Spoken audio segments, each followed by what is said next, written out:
हमारे एक बहुत बड़े बुजुर्ग थे, उनका नाम था हमज़ा आइनी।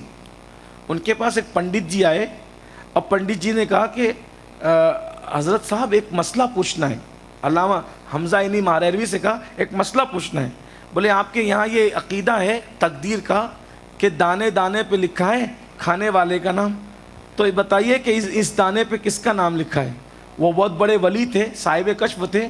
उन्होंने कहा पंडित जी ये जो चावल के दाने हैं ना, इन पर काशगंज में, मारेरा शरीफ के करीब एक छोटा सा गांव है, काशगंज में एक पीपल का दरख्त है, उस पर हंस का जोड़ा रहता है, ये उनके मुकद्दर में लिखा हुआ है।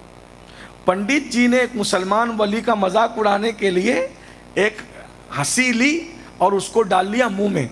ये सच्चा वाक़या है।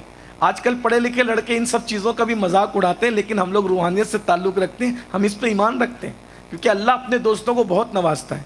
तो बहरहाल तो उसने मुंह में डाल लिया और हंसने लगा। देखा आपकी तकदीर का अक़ीदा तो ख़त्म ही हो गया। आप कहते थे तकदीर में जो लिखा वही होगा, मैंने तो खा लिया ना उन हंस के हिस्से का रिस्क।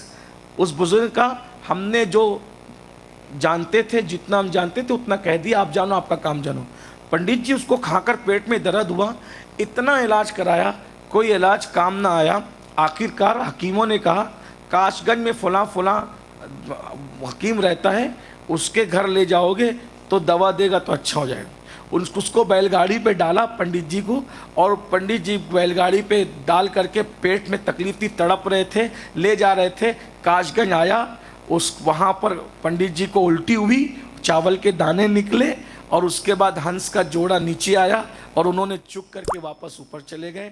तब पंडित को पता चला कि किसी की तकदीर का दाना कोई नहीं खा सकता, ये इस्लाम का अकीदा है। वो वही कलेमा पढ़ के इस्लाम में दाखिल हो गए।